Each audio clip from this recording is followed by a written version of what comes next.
Hey there, and welcome to the Event Crushed podcast. Each week, we'll be chatting about all things wedding industry, entrepreneurship, and how to crush it in life and business. I'm so glad you're here.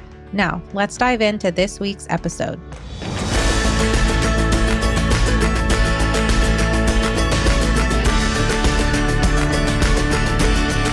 Hello, and welcome back to the Event Crushed podcast. This is your host, Becky Hart, and I am coming to you from sunny Las Vegas, where I am currently here at the Wedding MBA conference.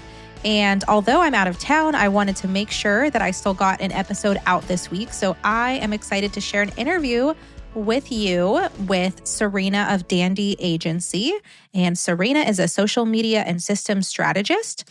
Her company, Dande Agency, is a marketing agency for wedding pros and creative business owners. And we really got into all things Instagram and social media. And I know that I've done a couple of episodes on these topics before, but I just thought Serena had such a unique perspective. And I really think you're going to enjoy listening to her share her expertise in this area because she just has a really fun way of looking at things, and it helps to kind of take the pressure off when it comes to social media. So again, I just think you're going to get a lot out of this episode. If you are somebody who is struggling at all with social media marketing, she has a lot of great ideas and tips for us. And she also shares about the new features that Instagram has been rolling out and, what we should be doing in relation to those new features. And she shares some really fun analogies with us that'll just kind of get you thinking about Instagram and social media a little bit differently, which I think can come in handy when we kind of get in these ruts with social media. We kind of get stuck. At least I know I do. So hopefully you can relate to that too. I think she's going to help us get us out of that rut. Serena is also going to help us avoid panic marketing, which can happen as we get closer to engagement season. So with that, thank you so much for tuning in, and let's jump into the interview with Serena.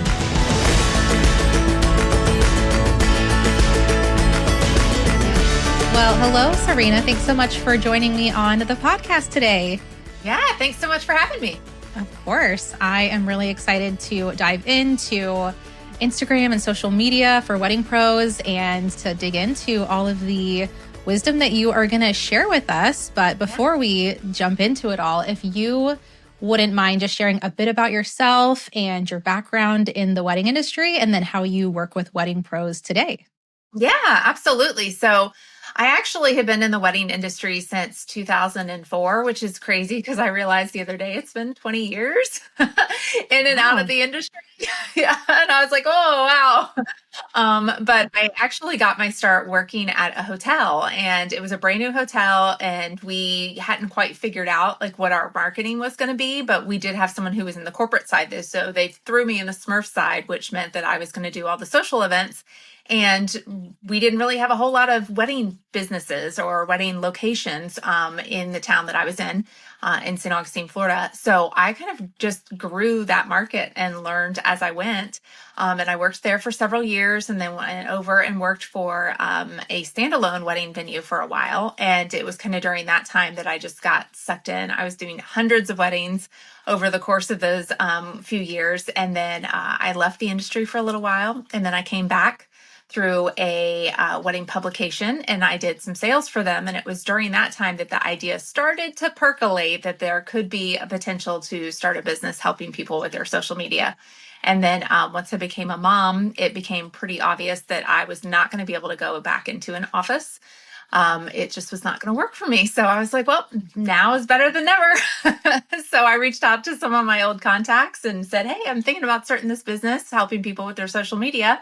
And picked up my first client, and here we are 9 years later, still doing Instagram management, but also doing all kinds of other great stuff. So we do Pinterest, we do blogging, we're starting to tiptoe into TikTok a little bit. So we do all things social media and marketing for wedding pros, and we pretty much only work with wedding pros. It's just something that's near and dear to us.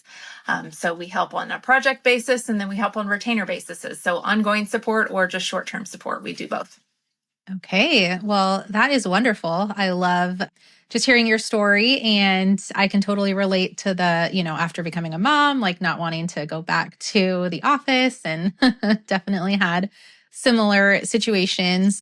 So I was creeping on your website and your social media and everything. And I loved everything that I saw. But one of your blog headlines on your site said, social media isn't hard. And then you go on to say, reframe your mindset about social media and start viewing it as a game. And I really like that approach. And I was wondering if you could just speak a little more to that and exactly what you mean by viewing it as a game. Absolutely. So every game has rules, but that doesn't mean that you have to follow them. So you can make your own game, you can set your own rules, and sometimes the win is just showing up. So at the end of the day, I think a lot of us put so much pressure on ourselves with social media because we're seeing what everybody else is doing. But what's going to win the game for them might not win the game for you. So I am a big fan of approaching social media as a big experiment because you really kind of have to play with it to figure out what's going to work for you. Like, what are the things that you feel like you can nail? When do you need to consider doing a little bit more practice on something? If you think about it, any sport, if you're going in to play a game, like you're probably going to need a coach at one point or another. You're probably going to have to practice. You might want to watch others and see what kind of strategy they're utilizing, see what they're up to, and kind of make your own game plan from there. So I really think that if we start looking at social media a little bit more like an opportunity to kind of craft and refine our own approach to this, social media game, we're going to feel so much less pressure about like kind of keeping up with all the things, because games evolve, but at the end of the day, like the only way you're ever going to win is if you're going to play. And I think a lot of times people just don't even want to do it. They avoid it. They don't try. And that's why it feels so hard. Yeah, that is such a unique perspective. And I really love that because, like you said, you can't win if you aren't playing the game. And I think a lot of people, unfortunately, like kind of just end up getting burnt out on Instagram or social media, whatever it is that they have been using. And then they just kind of give up. And then it's like way harder to get back into the game when you have like taken a break or not been consistent. Like it just makes everything so much harder. So I really like the idea of kind of just taking the pressure off, like you said, and viewing it as a game and the big experiment. That's just such a great way to think about it. Well, and every game has seasons too. So that's another like kind of forgiveness to yourself. Just like business has seasons, games have seasons. So it's like sometimes you're in it and sometimes like you can kind of like just be, a little bit on the background, like keeping the conditioning going, but not going full court press. So I think that it just helps relieve the pressure so much. Definitely. Yeah. And I found for myself, as far as like seasons go, there's definitely seasons where I'm way more active on Instagram and then seasons where I'm not as active. When I'm in busy wedding season, it's harder for me to like do the regular posts. I find that I'm posting on stories quite a bit because I'm sharing all of the weddings and events that I'm doing. So I'm like pretty active on stories. But as far as going in and like doing feed posts, that scales way back in the summer. But now that I'm coming out of my busy season, I am finding I'm more motivated and I have more time to do reels and other feed posts. So I think a lot of people probably experience that too. For sure. So, as someone who is on Instagram regularly, can you share with us some of the changes that have been happening lately with the app, like any new features that they've been rolling out? And then, as far as these new features go, do you think that we should be like jumping on them and using them right away or kind of wait and see how it goes? And then, in addition to that, do you think there's any big changes coming with the app in the future? Yeah. So, there are so many different things that I could say with this, but I will say there are a few features that have already started to roll out that not every account has. So kind of depending on what style profile you have, if it's a creator or if it's a business profile. And it drives me crazy that Instagram doesn't just roll out the features to everyone. But my favorite is the change of 20 image carousels. So instead of just the 10, now we have 20. But again, that's actually, they've said it's rolled out to everyone, but it hasn't. Like, I have several accounts that we manage that still don't have it. And a lot of the Instagram schedulers, like Later and Planoly, like they haven't actually caught up with this change yet. So we're still having to kind of manually post those 20. But I do think it's fantastic because in addition to that 20 now in carousels, and again, this is something that's kind of trickled out along the way that not everybody realizes, is you can now share video in a carousel post. So if you don't want to post a reel, but you do want to include video, you can put that in a carousel, which I love, especially for professional videos from videographers, because you're not necessarily getting quite as caught up on like the duration. You can kind of sneak in a little bit of a longer video, and you can sneak it in the orientation that it was originally provided. Or you can use it really to kind of tell the story when you don't want to make it a reel. So I think that that one's really great. I think that there's a new feature that, again, not a lot of people have, but I think it's just really fun if you were a MySpace user, and that's music on your profile. So a lot of people already have the notes. So at the very top, you've got like a bubble where you can add a status update for people to see. I think that this is actually really fun if you've got a promo period for something, or you're out of the office or something, you know, that you want people to pay attention to. You can put a little note feature now over your head. The music feature, some people are using it, but you can't always see it if you don't have that feature. So that one's coming. Again, it's just a great way to add a little extra personality. Another feature is they now allow you to put multiple links in your profile. So there was a cap of 2 for a while. Now you can actually do several links. So you don't have to lean into something like a link tree to provide a bunch of links in Instagram. You can now do, you know, a link to your website, your contact page, you know, maybe a blog post or a feature. You can do your Facebook page. So you can have a bunch of different links there, which I think is really great, because if you don't have to use a third-party app for linking back to your site, I recommend not, because you'll just get better analytics that way. You can also, another new feature is on Reels. They've just added this new like sound bite at the end of a reel if you download it and go to like reshare it on TikTok, for example. So it's kind of their way of like an audio watermark and not just an Instagram like logo watermark. So that's a weird one. I'm not really sure what to make of that, other than they want to keep everything like native into their own platform. Another thing that's coming down the pipe that I think is really important is that everything's going to be moving eventually to a 4:3 layout instead of a square layout. So people really want that full image kind of portrait orientation whenever possible. So I always encourage everybody, hey, let's just go ahead and go full crop whenever possible. Like, and this includes graphics or anything else. And I know that's sometimes a hard adjustment for people to make if they've been using the square forever, but they are eventually going to change the grid layout from just squares to that 4:3. So it's going to change the way things look. So if you can be proactively thinking about that, that one is coming. And I know they're testing that one. And I've seen it on a couple of profiles already, and then it disappears. So that tells me it could be anywhere from 3 to 6 months away, maybe even longer. Another one that they were testing and has also disappeared is mixed orientations within the carousels. So you can do the full frame portrait, plus you can do a horizontal, plus a full frame, so you can mix it up. So I played with that one a couple of times, and then the feature disappeared. So I think they're still entertaining that idea. But, you know, those are just kind of things to be thinking about, that, again, it's totally okay to be experimenting. In stories now, you can actually leave comments, which I think is really interesting, because it's always been something where people could publicly leave a comment on a grid post, but they couldn't do it in stories. It's always been more like, let's encourage those DMs in the conversations. So I think the fact that you can like stories and comment on stories now is interesting, but I'm not quite sure whether or not that's something that is going to get any like major leverage. Some of the changes that they've made lately are definitely not, they're not making for more traction or more like attraction to posts. They're just kind of like these weird, like little bells and whistles they seem to be adding that don't necessarily seem to be doing any major good. One that I will say that I think is good for everybody to be considering using is adding music to your static posts.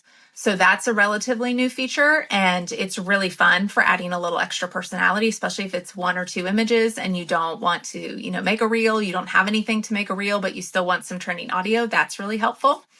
And then making sure that all your captions have keywords in them, because now Google is crawling Instagram for content. So if you've got keywords in your captions, that's going to be really important to be able to show up more on Google. Yeah. Oh my gosh. Oh, sorry. Did you have more? No, I mean, there's always something, but those are kind of like those are the main ones that are kind of popping up. I mean, I definitely think that they have flip-flopped back and forth a lot as to, do they want to concentrate on reels and video content? Do they want to concentrate on, surfacing that static content? And I think it really depends on the user, because what we forget is the algorithm is dictated by the user, not us. So, we're constantly like, oh, the algorithm hates me. And I'm like, no, maybe it's the prospective clients do. Maybe you're not posting what they want to see. Maybe you're not showing up where they are, and that's really at the end of the day, like if your content's not visible, it's because it's not connecting. There's a disconnect there, or you're just posting and ghosting. And that in itself, kind of means that you're not utilizing the platform as much as you can. So that's my little, that's my rant, I guess. Yeah, no, this is amazing. I want to touch on several things that you said. First of all, I did not know about sharing video in carousel posts. So that's cool, especially for videographers, as you mentioned. That's super nifty. I love that. I love the feature that they've added for having music on your profile. I haven't taken advantage of it yet, but I definitely was from, the MySpace era. So the idea of that, it makes me super happy. So happy, right? Yes. Let's see. Oh, I thought it was really interesting what you were saying about everything moving to the 4x3. And like, even I'm trying to picture like a profile page where it's that way and not squares. So how do you think it would look with like the old photos that were squares? Like, I'm so curious how they're going to format that. Yeah, I'm kind of curious too, because all the ones that I've seen them testing it on so far are people who have already been using the 4x3, because they're very heavily leaning into Reels. So it's making it really easy, because it looks like a Reels feed. It looks a little bit more like a Reels feed, but just universally on both, kind of views. I think that I think they may give you the option at that point to change out your cover image if they start doing that, just like with the Reels, because that's really the only way they're going to be able to do it without having like some kind of banner situation. So I will be very interested to see how they do that, because right now in carousels, you can go in and you can delete images from carousels, and you didn't used to be able to do that. So I do think that the feature, if you can delete, you should be able to add back in. So I think that could potentially pop up.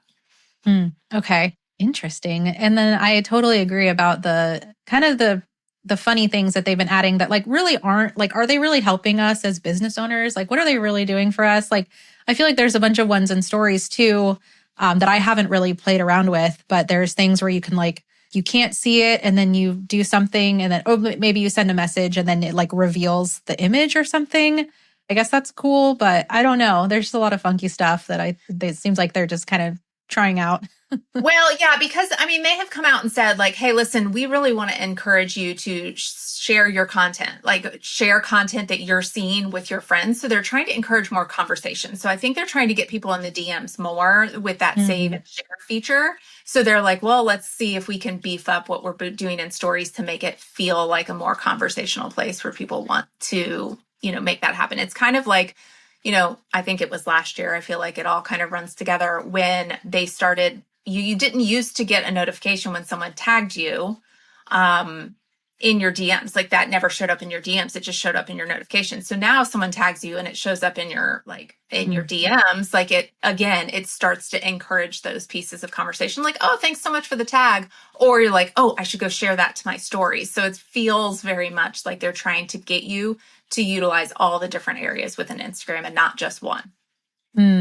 Yeah, that's a really good point about them just encouraging the conversations and DMs. And so, yeah, that makes complete sense. You also mentioned keywords in captions. Do you mind if we just like spend a minute on that? Can we talk about keywords versus hashtags? Are we still hashtagging? Have we fully moved to keywords? Like, what is going on there? We are still hashtagging, but hashtags are kind of like the algorithm's way of being able to find certain information versus the way I look at keywords is keywords are the way that Google's finding information. So they're kind of feeding two different, mechanisms.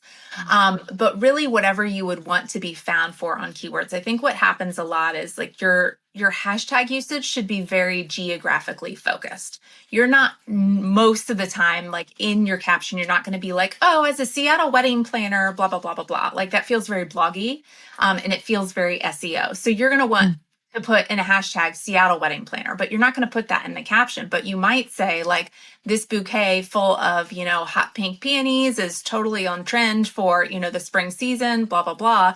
And you're being much more descriptive in that caption. And those are caption keywords that you want to be found for. So if someone's searching like hot pink wedding, they're more likely to surface that content now than maybe they would have in the past because you're being descriptive, but you're also kind of doing a little bit of storytelling. So it's this really fun balance of figuring out like, where do I put what? But if it doesn't feel natural in a caption, then you may want to consider putting that as a hashtag. But if it feels natural and descriptive and purposeful in the caption, then that's where you're going to kind of embed that keyword. Okay. That is super helpful. When keywords were kind of starting to be a thing, I noticed people putting them at the bottom of their posts, like kind of like a hashtag, but the way that you're describing it, you're just saying include them in your captions. Like it doesn't need to be like separated out for any reason, right? No, that's keyword stuffing. And that's old SEO like garbage from, the early 90s of like, when blogging was super big. Don't do that. It's okay. You're wasting precious space. You'd be much better off taking those words that you're keyword stuffing and putting them in the alt text of your images that people can't see. Because you can do alt text in Instagram now too. Yeah. Yeah. Okay. That's so helpful. That was my assumption. Like I kind of was like, why would they need to be at the bottom? Like, what's the point? Like, yeah, but just hearing you say that and confirming that is really helpful. Yeah. Okay, perfect. So on your Instagram page, you had this amazing post about kind of using wedding cake as an analogy for like the different types of Instagram posts. And I would love if you could just share with my listeners a bit about that, if you don't mind just kind of describing that. Yeah, absolutely. So I look at Instagram like a wedding cake. So with a wedding cake, you kind of have your foundational layer, you have frosting, and then you have your accessories, your cake topper, your, decor, anything to kind of customize that cake. And that overall, all of those things kind of put together give you like your cake display, the thing that draws you in. So we all know that you can't really have a cake without each of those things, but everybody likes a little different flavor of cake. So the way that I look at it is your foundational base layer of a cake is like your Instagram grid post. Like this is just the stuff that fills up, your grid, but is also like your main flavor or, main ingredient. And then in order to give that a little bit extra, like to give it its full taste and let people really know the flavor of the cake, that is what I call your stories. So your Instagram stories are where people get to know a little bit more about you. They get to understand a little bit more about the flavor and what makes that particular cake unique. And then when you're looking at the decorations that you're putting on your cake, or, what's drawing people in when they see that cake and they're like, oh my gosh, I want to go and like, look at that cake. That's like your reels, because your reels are really used to get you impressions and reach and to kind of be that overall like big picture that sucks people in. But then once they come in, they still need something to eat. So you really want to make sure that you have like some foundational like cake flavor for them to take. So it really, if you're kind of looking at all the different layers involved in a cake and that display, that's how you want to look at your Instagram, is all of them are for a different type of purpose. a different reason that you need them. And then your audience, you have to figure out what kind of cake they want to have, because some people don't want the big and the flashy. They don't need it. They're like, hey, I'm just a basic vanilla with some buttercream and I am happy. And if that's your customer, then that's where you need to be spending your time on Instagram, is like feeding that client and not this, shiny client over here. But if you've got the flashy client that's hiring the content creators and they're going to have a stylist and they're going to have, all these things at their wedding, then you need to be feeding them. Yeah, I just love thinking about it that way. And I love that it's so specific to the wedding industry too. It's like we can all understand it because we all understand wedding cake. So yeah. That is so great. I love a good analogy. So when I saw that, I was like, yeah, that's genius. I mean, who doesn't love cake? But, Right? what's really funny is it's like now we know the trend is not just cake. Like people want all these other things. So it's really kind of a good way for you to be thinking like, okay, like what's my client into? It just makes it, again, a little less overwhelming to think of it. Well, what do they want? They want reels. They want this. They want, like just understanding your client is always going to help you market better. Definitely. Yeah. And it's just a great way to realize the importance of all three of those working together, and how, if we totally are neglecting one of them, like your cake isn't going to be complete. Like if you're only doing stories and feed posts, but never reels, or you're only doing reels and stories, but never feed posts, like they're all important and they all play a role in the puzzle of Instagram. Yeah, exactly. So since you are a social media manager, I'm sure you've heard plenty of objections from people of like why maybe they don't think they're ready to hire one yet, or just different things. So would you mind just touching on that? Like what are some of the objections that you have heard in the past? Yeah. So the objections I hear are probably very similar to what wedding planners hear. It's budget. Like, I don't know if I can afford it. Brand. Like, how are you going to make sure that you represent like my vision and what's important in my brand messaging? And like, what's my return on investment for this? Like, does it work? How do I know? Especially if they've never hired somebody before, because I see a lot of people have hired somebody and it was the wrong hire and it didn't work out well. So then they're hesitant to, kind of move forward. But more often than not, it's just like, what am I going to get from this? And I think, the reason people don't know what they're going to get is because they don't actually know what the expectation is, especially if they've never been super, consistent themselves. They don't know what to expect. Sometimes they've had seasons where they've been consistent and they're like, oh, well, I know I could get leads from Instagram, but maybe I've never gotten them. So, the budget piece is always going to be something that people have to work on. I think that's a mindset as a CEO in your business, is just kind of recognizing like, how much time are you spending on this and what could I do better with my time than that, and what's the opportunity cost by not showing up? So the budget is always one where that's something that I always put back on the client, say like, I can't tell you that this is going to be worth it for you. You have to decide, like, is this something that you want to put your money and energy, into? In the brand messaging, I think that is something that if you're hiring somebody who understands your business and also understands the business as a whole, and, you have open lines of communication, you work through that. There's always going to be a couple months when you make a new hire for anything in your business that you have to kind of like train them, get used to how you all work together, really understanding their expertise versus your expertise. Like, where do you want to let them just kind of take it and run with it? And then where do you feel like it's a more collaborative effort? So that's always something that I think every business owner has to be cognizant of, is like, am I ready to let this go? But also, do I know what I'm letting go? Because I think so many times we don't know what we don't know. Like, we don't know our preferences until we ask somebody to help us. And then we're like, oh yeah, I'm really picky about that. And I didn't know. Like, I see it all the time. Like, somebody will come on and I'll say, okay, so, are you, do you have a particular aesthetic that you like? And they'll say, no, I just, all my clients are so different, blah, blah, blah. And I'll be like, okay, great. So we'll put together something for them. I'll be like, ooh, no. I don't want people next to people.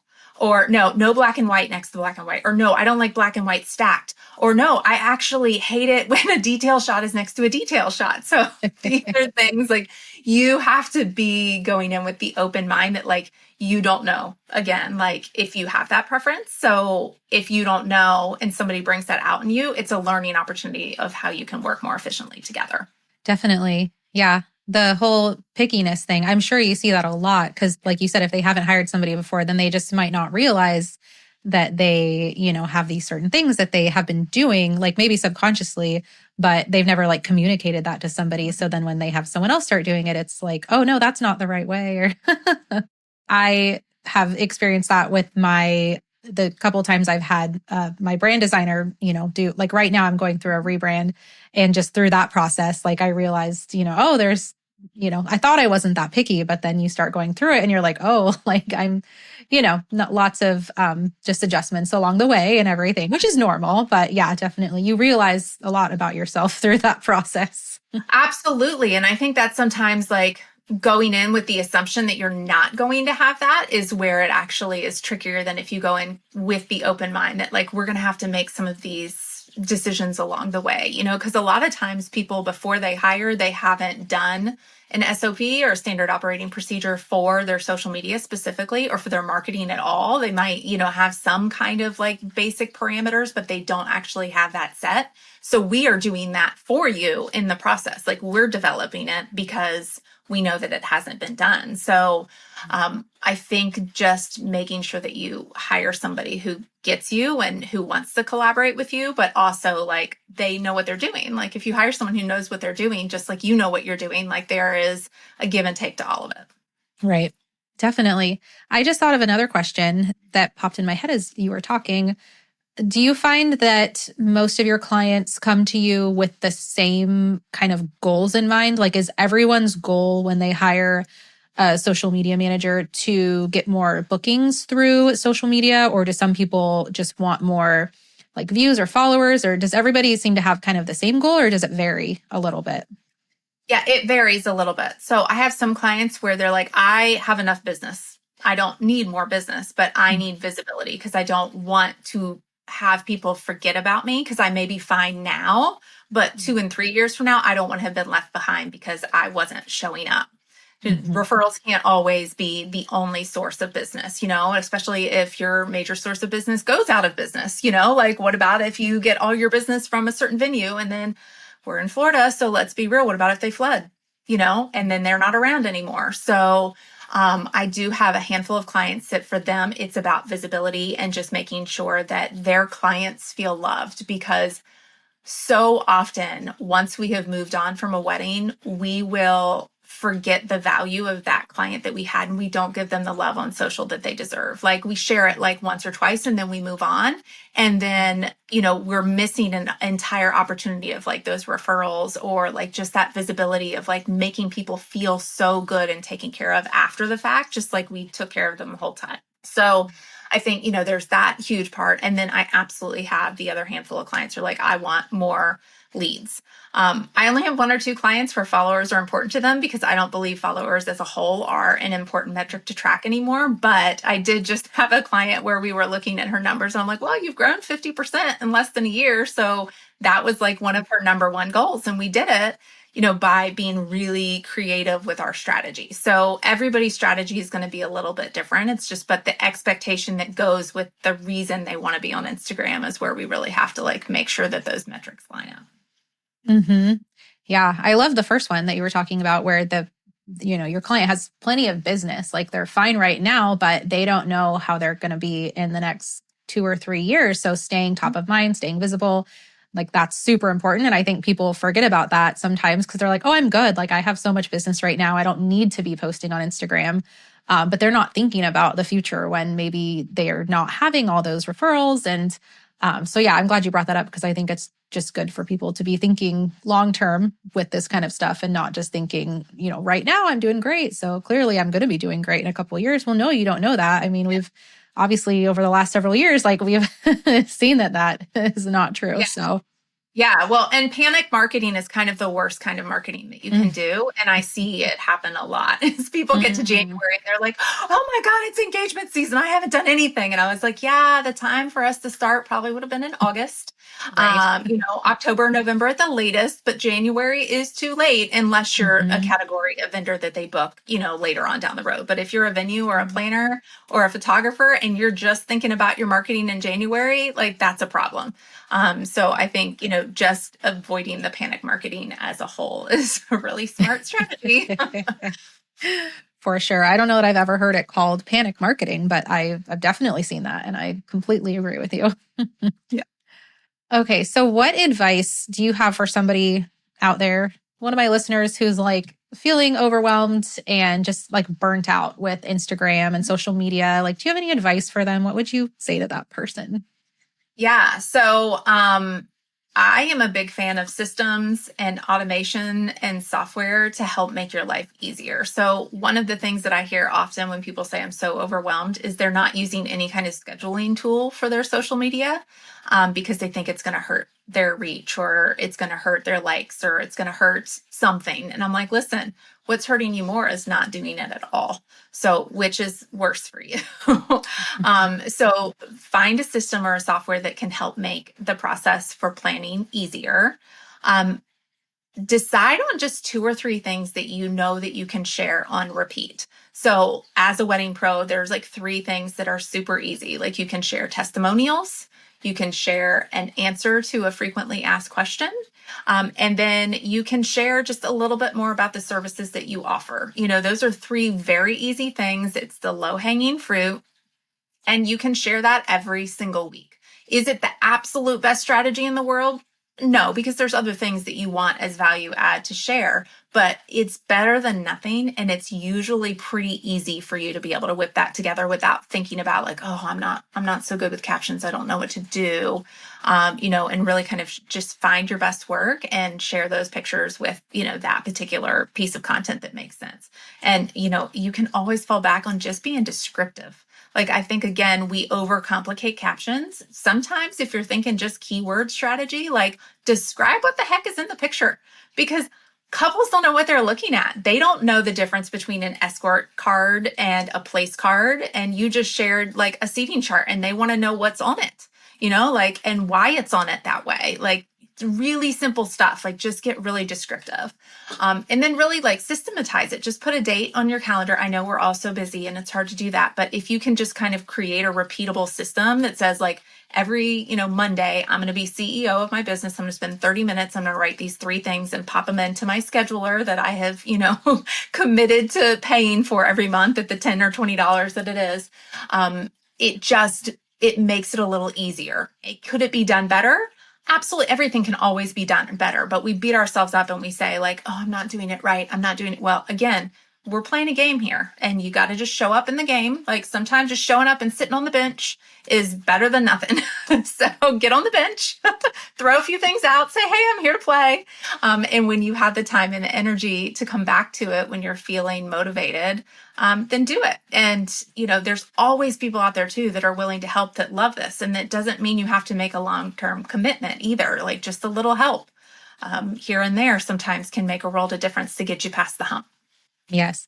Such great advice. I find that no matter what topic I'm covering on the podcast, like every single time, no matter what it is, systems and, automations like always comes up, because it's every time we go into Instagram, we're trying to like reinvent the wheel and like, what am I going to talk about today? And what picture am I going to post? And like, if you're literally doing that every single time, yeah, it's going to be exhausting and you're going to get tired of that really quick. But if you can set up systems for yourself, like you said, with different things we can do, setting aside 30 minutes on a Monday and just planning out your content for the week and then using whatever scheduling app and getting it all set like that, it makes such a huge difference. And so hopefully people will listen to this and it will pump them up and they will get, just fired up to head into this new, hopefully, well, I know it's not a slower season for everybody, but hopefully they'll just be able to have a little more time and motivation to work on these things because it is important. And especially if we're thinking more long-term, we don't want to be neglecting it for too long.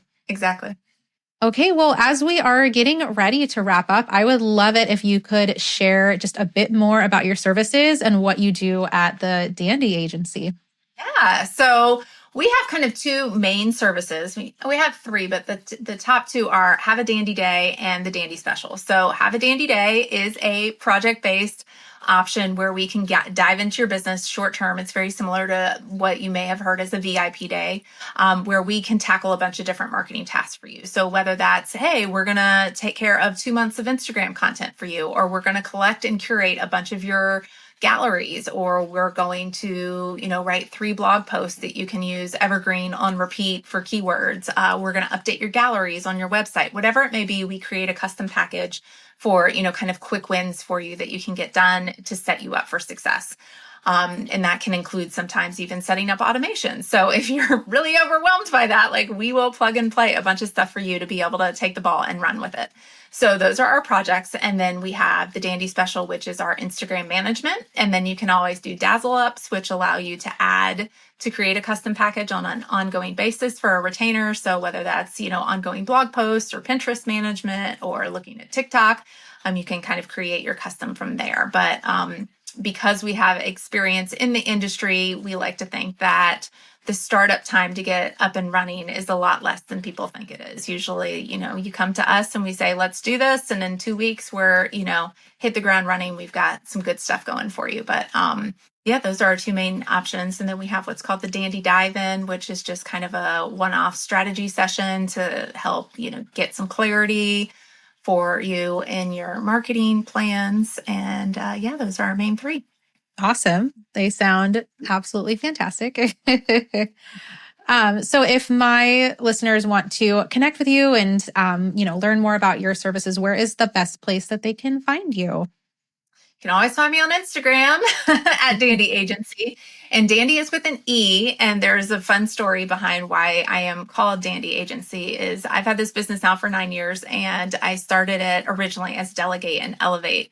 And the abbreviation for Delegate and Elevate is D and E. And you put that together and it spells Dande. So when I was going through my rebrand process last year, it just kind of popped in my head that it would be a really fun name. So if you're ever like, how do you spell Dande? It's D and E. So Dande Agency. So you can find me on Instagram, and my website's dandeagency.com. So same thing. And those are the 2 best places to find me. I love it. I also, I think I read it on your website, but you had some really cute wording about dandelions and do you mind explaining that too? Because it was so cute.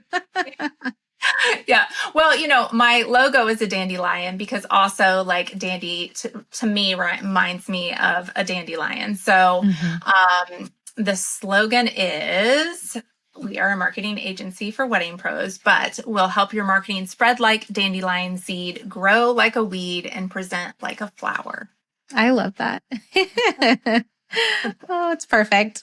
Yeah. Well, I love the symbolism of a dandelion too, because a lot of people are like, oh, that's a weed. But I'm like, it has a really good story and it's very functional, but you can't get rid of a dandelion. So, let's make, we don't want you to go anywhere. So let's make sure your marketing doesn't either.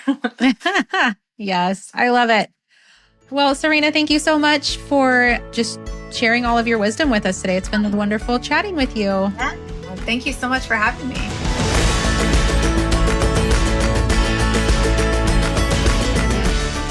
Thank you so much for tuning in to this week's episode of the Event Crushed podcast.